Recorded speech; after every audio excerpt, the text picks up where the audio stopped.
Te han dicho que la misa católica es una blasfemia, que cada domingo en nuestros altares volvemos a crucificar a Cristo, insultando su sacrificio una vez y para siempre. Hoy te voy a demostrar por qué esa es la mentira más grande, más ignorante y más trágica que jamás te han contado sobre el amor de Jesús. Hermanos, hoy nos adentramos en el corazón mismo de nuestra fe, en el misterio que nos alimenta, que nos define y que tristemente nos divide de nuestros hermanos separados, la Santa Misa, el sacrificio de la Eucaristía. No vamos a debatir con versículos aislados, vamos a hacer algo mucho más profundo. Hoy voy a compartir con ustedes la carta de un hombre al que llamaremos Andrés. Andrés era un evangélico devoto, un hombre que amaba a Jesús con todo su corazón, y que por ese mismo amor creía con toda su alma que la misa católica era la mayor de las idolatrías. Su historia es un viaje al borde de la fe y de la familia. Es la crónica de un hombre que se propuso, con la Biblia en la mano, salvar a su abuela católica de la misa antes de que ella muriera. Y lo que descubrió en su investigación no solo no pudo salvarla a ella, lo pulverizó a él. Andrés comienza su carta con un retrato de amor y de angustia que muchos de ustedes reconocerán. Me escribe: Padre, mi abuela era mi roca, una mujer de fe sencilla y profunda. De ella aprendí mis primeras oraciones. Era una de esas católicas de antes, de las que el rosario era una extensión de su mano. Y la misa diaria era tan necesaria como el aire. Pero cuando yo en mi adolescencia encontré una fe más pura, más bíblica, en una iglesia evangélica, nuestra relación se llenó de una tensión amorosa. La amaba, pero sentía lástima por ella. Veía su rosario, sus estampitas y sobre todo su devoción a la misa diaria. Y mi corazón se rompía. Yo había sido enseñado por mis pastores y lo creía con cada fibra de mi ser, que la misa era un resacrificio de Cristo. Leía la carta a los Hebreos capítulo 9. Cristo fue ofrecido una sola vez prevar los pecados de muchos. Para mí era claro como el agua. Cada misa era un acto de arrogancia, una bofetada a la obra terminada de Cristo en la cruz. Creía que mi abuela, en su piedad, estaba participando en una blasfemia. El conflicto de Andrés llegó a un punto de ebullición cuando su abuela fue diagnosticada con una enfermedad terminal. Padre, el tiempo se agotaba, me cuenta. La idea de que ella muriera confiando en ese sacrificio falso me atormentaba. Tenía pesadillas. La veía en su lecho de muerte, aferrada a su rosario, y yo llegaba demasiado tarde para decirle la verdad. Me despertaba sudando. Sentía que era mi deber sagrado, como el nieto que la amaba, mostrarle la verdad.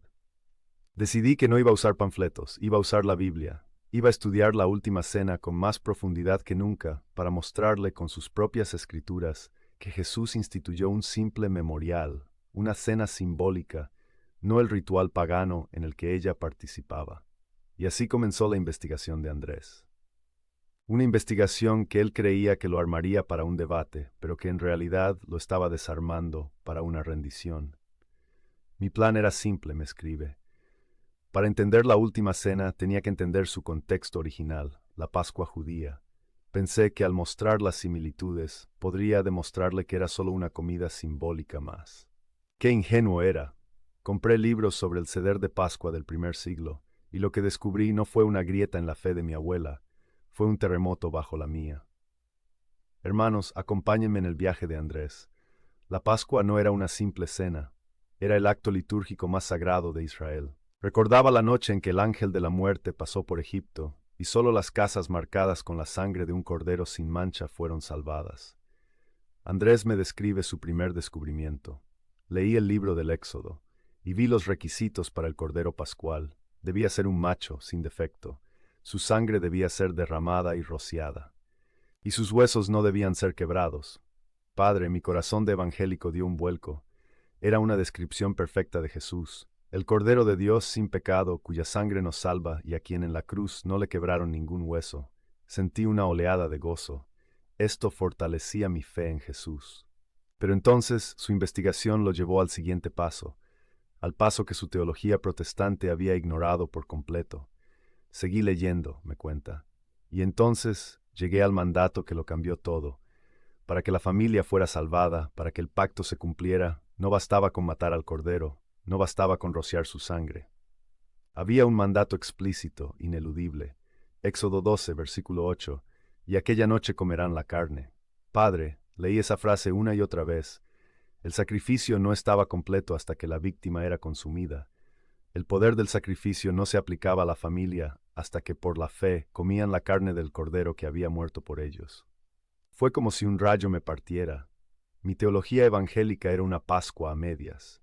Nos enfocábamos tanto en la muerte del cordero en la cruz que nos habíamos olvidado de que Él nos mandó a comer su carne.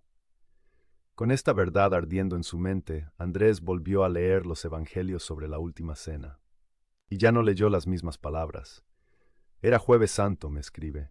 La noche de la Pascua. Jesús, el verdadero Cordero Pascual, está en el cenáculo con sus apóstoles. Toma el pan, y no dice, este pan simboliza mi cuerpo.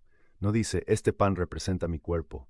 Con la autoridad del Dios Creador, que llama las cosas a la existencia, dice las palabras más realistas y radicales de la historia. Esto es mi cuerpo. Y luego con la copa de vino, la copa de la bendición, la copa del pacto, dice, esta es mi sangre. Y entonces, Padre, la conexión final explotó en mi mente. Jesús no esperó al viernes para comenzar su sacrificio. Lo comenzó allí, en el cenáculo. En ese momento separó sacramentalmente su cuerpo y su sangre, ofreciéndose a sí mismo al Padre. Y dándose a sí mismo a sus apóstoles para que lo comieran, cumpliendo el mandato de la Pascua. La última cena no fue una cena de despedida, fue el comienzo del sacrificio. Fue el momento en que el Cordero se puso a sí mismo en el plato. La cruz al día siguiente, continúa, fue la consumación pública y sangrienta de ese mismo sacrificio que ya había comenzado en el cenáculo. No son dos sacrificios, son un solo y único evento sacrificial que se extiende desde el jueves por la noche hasta el viernes por la tarde. Y entonces Andrés se enfrentó a la pregunta que lo pulverizó todo. Si el sacrificio de la Pascua no estaba completo hasta que se comía la carne del Cordero, y si la última cena es la nueva Pascua, ¿cómo participamos nosotros hoy en ese sacrificio? ¿Es suficiente con recordarlo, con tener fe en un evento de hace 2000 años, o necesitamos de alguna manera comer al Cordero? Y la respuesta, me escribe, me golpeó con la fuerza de un huracán: la Santa Misa. La misa no es un resacrificio, no es crucificar a Cristo de nuevo, es la forma en que Dios, a través del milagro de la Eucaristía, nos hace presentes en el cenáculo y al pie de la cruz. Es la forma en que nos permite cumplir el mandato de la Pascua, de comer la carne del Cordero de Dios que quita el pecado del mundo, para que su sacrificio se aplique a nuestras almas. De repente, me confiesa, la carta a los Hebreos, mi gran arma contra el catolicismo, se convirtió en mi mayor prueba a su favor. Cristo fue ofrecido una sola vez, sí. Un solo evento histórico, sangriento, en el Calvario, pero ese sacrificio es eterno, y la misa es la ventana, el portal del tiempo que nos permite acceder a ese sacrificio eterno y recibir sus frutos. Me di cuenta de que mi abuela no estaba participando en una blasfemia. Estaba obedeciendo a Jesús de una manera más profunda, más bíblica, más judía, de lo que yo jamás había hecho. El viaje de Andrés había llegado a su clímax. El guerrero que había salido a conquistar con su Biblia había sido conquistado por ella. Me describe el final de su historia. Padre, esa misma semana fui a ver a mi abuela al hospital. Ella estaba débil. Ya no fui con mis notas y mis argumentos. Fui con un corazón roto y humilde. Me senté a su lado, tomé su mano y le dije, Abuela, ¿podrías rezar el rosario conmigo? Ella me miró y sus ojos se llenaron de lágrimas, y rezamos. Unos días después, yo estaba allí cuando el sacerdote de la parroquia vino a darle sus últimos sacramentos. Le dio la unción de los enfermos, y luego le dio el viático, la última comunión. Y mientras veía a ese sacerdote levantar esa pequeña hostia blanca y decir el cuerpo de Cristo, y a mi abuela con sus últimas fuerzas susurrar amén, lo entendí todo. No era solo un ritual de consuelo, era el Cordero de Dios, viniendo a alimentar a su hija para su último viaje a casa. Era el cumplimiento de la Pascua. Mi abuela, que había comido la carne del Cordero durante toda su vida, ahora lo estaba recibiendo como su pan para el camino, y en ese momento, Padre, yo no sentí lástima por ella. Sentí una envidia santa. Ella no se estaba muriendo sola, se estaba muriendo en la comunión más profunda posible con su Salvador. La carta de Andrés termina contándome que poco después de la muerte de su abuela comenzó el Rica y fue recibido en la plena comunión con la Iglesia Católica. Su viaje para refutar la misa lo llevó al corazón de la Eucaristía. Hermanos, la historia de Andrés es nuestra historia. Nos recuerda que la misa no es una invención de la Iglesia, es el testamento de Cristo, es la nueva Pascua, es el sacrificio del Calvario hecho presente en nuestros altares. No es un memorial de un evento pasado, es la participación en una realidad eterna.